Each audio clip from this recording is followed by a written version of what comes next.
Hi good morning. सीधा सौदा के आज के इस वेडनेसडे एडिशन में आप सबका स्वागत है। और फ्लैटिश ओपनिंग इंडिकेशंस आते हुए दरअसल यूएस में मिला जुला कामकाज था। कुछ नतीजों के चलते थोड़ा सा डाउ का मूड बिगड़ता हुआ नजर आया, प्रेशर थोड़ा बढ़ता हुआ नजर आया। दिन के लोज पे जाके वो पॉकेट क्लोज हुई। हमारा लेकिन सेशन कल बहुत बढ़िया था। मंगलवार के दिन अच्छी तेजी, दिन के हाईज पे जाके बंद। एफआईएस की एटलीस्ट कैश मार्केट में वो सेलिंग का प्रेशर थमता हुआ नजर आया।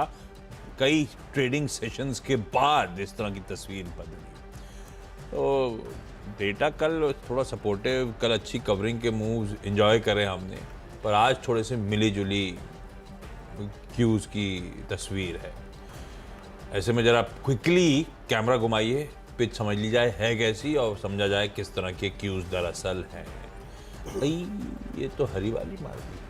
हाँ, थोड़ा सा घूमेगी, आज घूमेगी बॉल घूमेगी। देखिए कल भी अपना आप देखिए, बैंक निफ्टी कहाँ चला उतना, है ना, और मिड कैप भी उतना नहीं चले। आज मैंने ये इसलिए मुझे घास वाली लग रही है क्योंकि वो जापान से अगर कुछ बुरी खबर आ गई तो घूम जाएगा मार्केट। अगर वहाँ से नहीं, अगर जापान ने आज कह दिया कि कुछ नहीं, सब ऐसे ही चलता रहे जैसे दुनिया चल रही है, तो फिर ये मार्केट में आज के लिए कम से कम अच्छा हो जाएगा। क्योंकि यूएस में रिजल्ट पे रिएक्शन था, लेकिन अब बड़ा इवेंट ये है। तो यील्ड कर्व कंट्रोल YCC यार बहुत सीखने को मिलता है ये सब नए टर्म। पिछली बार इसी का बैंड बढ़ा दिया। हाँ, अब नहीं बढ़ाने की बात कही थी, अभी और बढ़ाएंगे इसका बैंड। तो इसलिए मैंने कहा कि पिच आपकी जो है आज की बहुत ही अनप्रिडिक्टेबल है, कुछ भी हो सकता है, उसके बाद देखा जाएगा। लेकिन अभी भी मेरा मानना है कि जो मार्केट के लिए बिग पिक्चर वाले नंबर्स हैं वो अच्छे नहीं हैं। इंस्टेंट रिएक्शन कई बार आ जाता है। कल मार्केट क्यों चला था, इलॉजिकल है। कोई लॉजिक था क्या मार्केट का? आपके गवर्नर साहब खुद भारत के कह रहे हैं कि ऊंची ब्याज दरें लंबे समय तक चलेंगी, उसके बावजूद आप तेज़ी कर रहे हैं, तो फिर ठीक है। ट्रेडर्स मार्केट है, ऊपर नीचे होता रहेगा। तो मुझे लगता है वैसे ही रखना चाहिए। गूगली हो सकती है बीच में कभी भी। चलिए, तो फिर ऐसे में क्विकली टीम का लाइनअप। पहला स्टॉक RVNL, ऑर्डर बैक करा, लोएस्ट बिडर के तौर पे सामने आया। सूरत मेट्रो से 673 करोड़ रुपीस और अहमदाबाद मेट्रो रेल से 384 करोड़ रुपीस का ऑर्डर मिला है। अच्छी खबर कंपनी के लिए, पर ये कंसोर्शियम में बिड हुआ था और ये जूनियर पार्टनर थे उस कंसोर्शियम के। इनके लिए तो बड़ी खबर है। सीमेंस के लिए इतनी मीनिंगफुल नहीं है, लेकिन सीमेंस बड़ा पार्टनर था उस कंसोर्शियम का। 65% सीमेंस का स्टेक है उस कंसोर्शियम में, 35% RVNL का है। सीमेंस ज्यादा चर्चा में तो वो इंडियन रेलवे के साथ जो 1100 लोकोमोटिव्स के लिए करार करा है, वो बड़ी स्टोरी है। लेकिन एक और बड़ी ऑर्डर मिलता हुआ मुझे लगता है सीमेंस स्वीट स्पॉट में है, सारे एनालिस्ट के रडार पे है, अच्छी खबरें आ रही हैं, कैपिटल को जैसा स्पेस अट्रैक्टिव है। सीमेंस को मैं फिर इन ग्रीन रख के चल रहा हूँ। दो रिजल्ट्स आने थे बाजार बंद होने के बाद, ICICI प्रूडेंशियल लाइफ इंश्योरेंस और ICICI Lombard general insurance.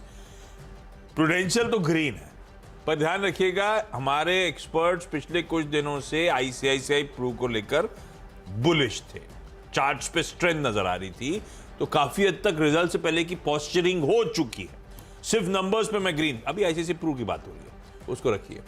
Numbers पे सिर्फ ग्रीन लेके चल रहा हूं ICICI प्रू। अब देखना होगा रिएक्शन कैसा रहता है। नंबर्स में क्या अच्छा लगा, चाहे प्रीमियम हो, APE हो, वैल्यू ऑफ न्यू बिजनेस हो, value of new business margin हो, जो स्ट्रीट एक्सपेक्ट कर रहा था उससे बेहतर नंबर्स इस कंपनी ने डिलीवर करें। मार्जिन्स में इंप्रूवमेंट है, हाँ इंप्रूवमेंट, क्योंकि प्रोडक्ट मिक्स फेवर में हाई मार्जिन जो प्रोटेक्शन का बिजनेस है उसमें इंप्रूवमेंट देखने को मिल रहा है। तो लेकिन ICICI प्रू में कोई कंप्लेंट नहीं, बस कंप्लेंट ये कि नंबर से पहले थोड़ा सा ट्रैक्शन, थोड़ा सा बिल्डअप, थोड़ा सा एक्यूमुलेशन ऑलरेडी देखने को मिला है।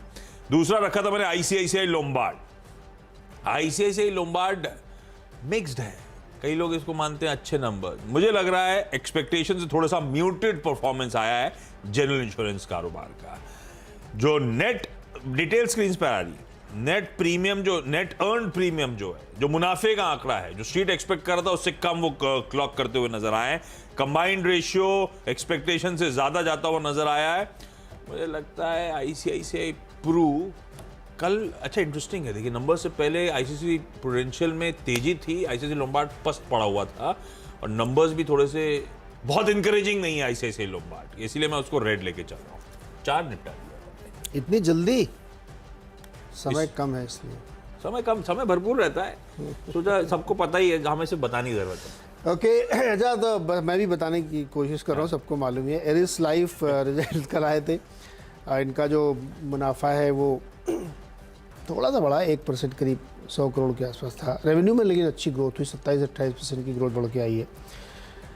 मार्जिन हालांकि 4% गिर गए हैं, लेकिन लोग मानते हैं कि बाजार ऐसे ही उम्मीद कर रहा था। अब ये भी एक बड़ी समस्या होती है, कई बार बाजार पता नहीं क्या क्या उम्मीद कर लेता है। तो नतीजे ग्रीन में रखे इसलिए हमने। और इन्होंने एक डेनमार्क के जो डर्मेटोलॉजी, मतलब जो स्किन से रिलेटेड एक ब्रांड पोर्टफोलियो, उसको 340 करोड़ में खरीद रहा है। तो इस खबर के चलते भी पॉजिटिव, तो इसलिए ग्रीन में है। डिशमैन को भी ग्रीन में रखिए, क्योंकि ये 100 करोड़ रुपए एनसीडी के जरिए जुटाने जा रहे हैं, प्राइवेट प्लेसमेंट करेंगे और इस अप्रैल 2025 की मेच्योरिटी वाले होंगे। तो ये एक अच्छी खबर है, मैं रखना चाहिए। शैल्बी भी ग्रीन में रख सकते हैं, 17-18% प्रॉफिट बढ़ा है, रेवेन्यू में 24-25% की ग्रोथ है।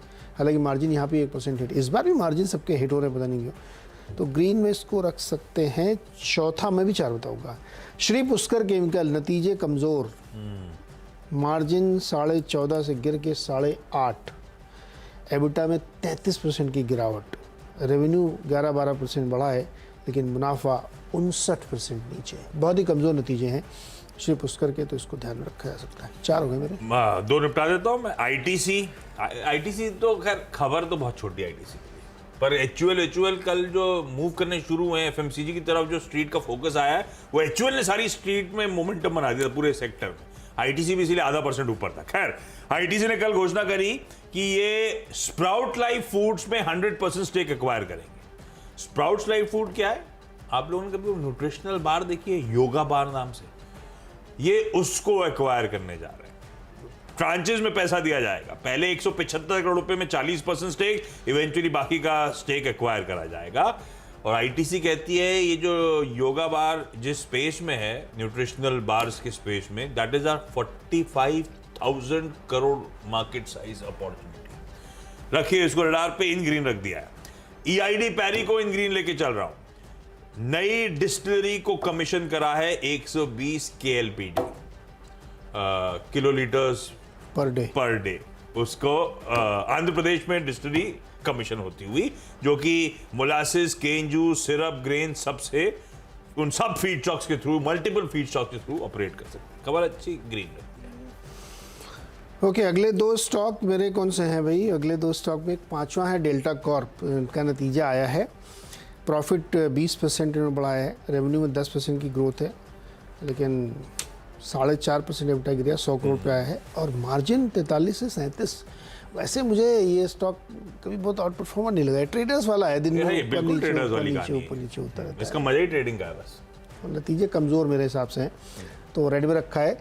जेटीएल इंफ्रा या जेटीएल इंडस्ट्रीज, जिन्होंने अपना नाम बदला, ये पाइप बनाने कंपनी। इनकी एक खबर ये है कि ये कहता है 20 तारीख को बोर्ड मीटिंग है और ये फंड जुटाने की कोशिश करेंगे। प्रोमोटर्स जो है क्या करेंगे, प्रेफरेंशियल इशू करेंगे तमाम लोगों को। ऐसी खबरें कि बड़े मार्की इन्वेस्टर्स को फंड देने की तैयारी। तो देख सकते हैं इसमें ये रेड में हो सकता है। ये रेड में भाई, ये आपने कल रेड ग्रीन में मेंशन करके भेजा, सुबह में रेड में। मैं भी सोच रहा था खबर तो ठीक ये ग्रीन में भाई, ग्रीन में गलती होगी मेरे से, सॉरी भाई मेरे को लाल रंग की स्क्रीन क्यों दिख रही है? ये ग्रीन में होगा। तो अच्छी खबर है, देखते हैं इसमें क्या मूवमेंट आता है। 6 हो गए मेरे। ब्रेक ले लें? ब्रेक ले लिया, ब्रेक के उस पार बचे ब्रेक में जाते हुए आप मुझे ये सोच के बताइए, एलन मस्क क्यों नहीं है डावोस में?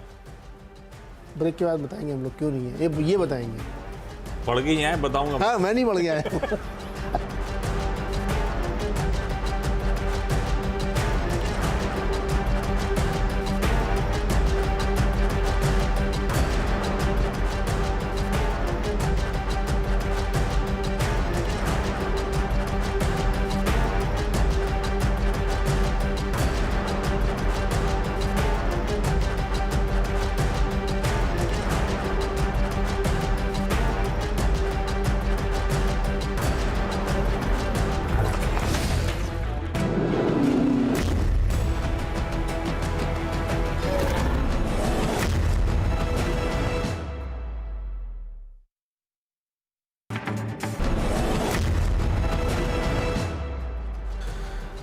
स्वागत एक बार फिर से आपका। और अगले 4 स्टॉक्स जो नतीजे आने वाले हैं उस पर रखना चाहिए ध्यान। सीसीएल प्रोडक्ट कॉफ़ी वाली कंपनी है, नतीजे बेहतर हो सकते हैं। आपको ध्यान होगा ब्राज़ील में थोड़ी दिक्कत हुई थी, इंडोनेशिया में दिक्कत हुई थी, तो उसकी वजह से मुझे लगता है कि इसके रिजल्ट्स बेटर आएंगे। प्राइसेस ठीक ठाक थे पूरे क्वार्टर के दौरान।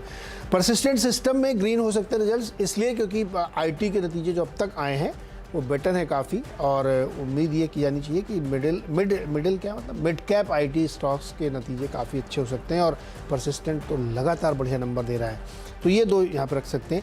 विनाइल केमिकल्स के नतीजे वीक होंगे। अभी आपने थोड़ी देर पहले देखा, हमने जब बताया कि केमिकल कंपनी के नतीजे श्री पुष्कर के नतीजे, क्योंकि जो केमिकल की कीमतें हैं ना, प्राइस बहुत तेज़ी से गिरे, तो सारी कंपनियों को दिक्कत हो रही है उसको एडजस्ट करने में, तो इसको रखिए। सूर्य रोशनी के नतीजे अच्छे हो सकते हैं।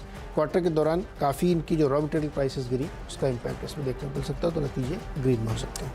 टाटा इन्वेस्टमेंट कॉर्पोरेशन लाल में रखा है। नंबर्स में आए 26%, मुनाफा 13-14% गिरा। संवर्धन मदरसन इंटरनेशनल कल भी लाल में था, कंटिन्यू कर रहा हूँ। वो सोजिट्स कॉर्पोरेशन का जो चंक बिका, ढूंढ रहा था, बायर नजर नहीं आ रहे थे तो कोई। आज है कि मेरा बीएससी का बल्क ब्लॉक का डेटा अपडेट नहीं हुआ, बल्क का तो हुआ था, बल्क में तो सिर्फ इन्हीं का नाम सामने आया, कोई बायर नजर नहीं आया। 10.5 करोड़ शेयर्स कल बेच दिए। ध्यान रखिएगा, लास्ट शेयर होल्डिंग पैटर्न कहता है 15-16 करोड़ पे शेयर्स की अभी भी होल्डिंग, तो मतलब उसमें से अब 5-6 करोड़ पे शेयर्स बचे हैं, ओवर हैंग रहेगा। खैर, वी-मार्ट रिटेल, कल रिटेल वाला वो स्पेंसर रिटेल खूब चला खबर पे। अच्छा, इतनी बड़ी भी खबर नहीं थी कुछ नहीं, उनका अपडेट लेकिन आ गया, वो न्यूज़पेपर रिपोर्ट कंफर्म हो गई, वो कर रहे हैं, वो आज टिकट टीम चला रही है उनकी तरफ से अपडेट कंपनी के। वी-मार्ट रिटेल में, लेकिन कल रिटेल वहां पे फोकस था, यहाँ पे धीरे धीरे अमानसा होल्डिंग ने स्टेक खरीदा। एनएसई पे 1,65,000 शेयर, बीएससी पे 1,62,000 शेयर, ये अमानसा होल्डिंग ने कल वी-मार्ट रिटेल में खरीदारी करी है, ग्रीन रख रहा हूं। और फाइनली कच्चा तेल कल छोड़ा था हम लोगों ने $84.7 पे, मतलब 3:30 बजे कल दोपहर। इस समय खड़ा हुआ है $86.5 पे। इस तरह से ब्रेंट ओवरनाइट स्वेल कर गया है क्रूड के चलते। ONGC increase. हाँ, क्यों नहीं भाई इलॉन मस्क दावोस? तो मैंने आज पूछा इलॉन मस्क क्यों नहीं गया दावोस?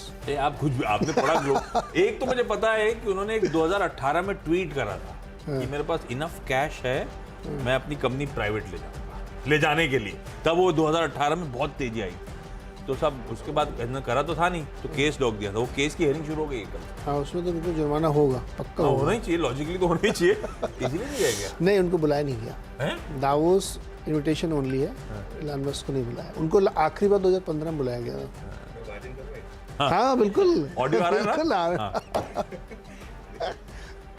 काम करना होता है वो अब काम करते हैं, और जिनको ऑफसाइड बनानी होती है वो डावोस जाते हैं। आई 100% कांट एग्री मोर। ऑफसाइड ही है और कुछ नहीं होता वहाँ। डावोस सिर्फ ऑफसाइड और कुछ नहीं। डावोस सिर्फ ऑफसाइड और कुछ नहीं हुआ, कुछ काम नहीं होता कोई काम नहीं, मजे लो खाली, सब ऑफसाइड है। कंपनी खर्च। हाँ, तो बस जो सीईओ को काम करना है वो एलोन मस्क गो गेटर है, उनको काम करना है। वो कहते हैं आप जाइए, मैं अपना काम करता हूँ। तो मैं और इलॉन मस्क साहब एक ही पेडेस्टल पे खड़े हुए। मैं भी। हमें नहीं बुलाया। हमें भी नहीं बुलाया। ब्रेक को इस बार टीम का एक क्विक रैप अप।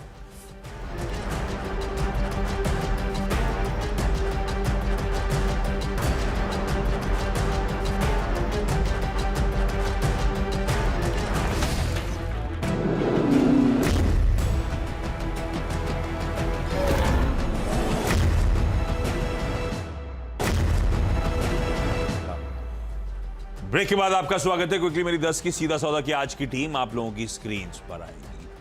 आरवीएनएल और सीमेंस वो ऑर्डर बैक करने की न्यूज के चलते, दोनों कंसोर्शियम पार्टनर्स हैं। आईसीआईसीआई प्रू अपने Q3 परफॉर्मेंस से ग्रीन रख रहा हूं और लोम्बार्ड को रेड रख रहा हूं। देखेंगे लेकिन, क्योंकि इन स्टॉक्स में एक्यूमुलेशन नंबर से पहले प्रू में तो खासतौर पर काफी हो चुका है ऑलरेडी। आईटीसी एक एक्विजिशन, टक इन एक्विजिशन करता हुआ, योगी बार का पीआईडी पैरी अपनी डिस्टिलरी कमीशन करता हुआ, टाटा इन्वेस्टमेंट कॉर्पोरेशन के नंबर्स वीक, संवर्धन मदरसन वो लार्ज ट्रेड का ओवरहैंग, वी-मार्ट रिटेल में लार्ज ट्रेड में मनसा होल्डिंग ने बीएससी एनएसई में अच्छा चंक एक्वायर कर लिया है, और क्योंकि ओवरनाइट ट्रेड में क्रूड जंप किया है इसीलिए ओएनजीसी। नतीजे दिखाई बहुत सारे है जिसके आधार पर टीम बनाई। एरिस लाइफ साइंसेज नतीजे ठीक है, ओके टाइप के हैं, ऐसे एक्सपेक्टेशन भी थी, तो ध्यान रखिए। इन्होंने ग्लेनमार्क का जो डर्मेटोलॉजी वाला पोर्टफोलियो 340 करोड़ खरीदेंगे। डिसमेंट फंड रेजिंग कर रहा है, और शेल्बी के नतीजे ठीक ठाक हैं। श्री पुष्कर के नतीजे काफ़ी कमज़ोर हैं, डेल्टा कॉप के नतीजे कमज़ोर है, JTL इंडस्ट्रीज फंड रेस कर रहे हैं प्रेफरेंशियल के जरिए। CCL प्रोडक्ट परसिस्टेंट विनाइल और सूर्य रोशनी के नतीजे आने, जिसमें 3 के मुझे लगता है कि नतीजे ठीक होंगे, विनाइल केमिकल के नतीजे कमज़ोर हो सकते हैं।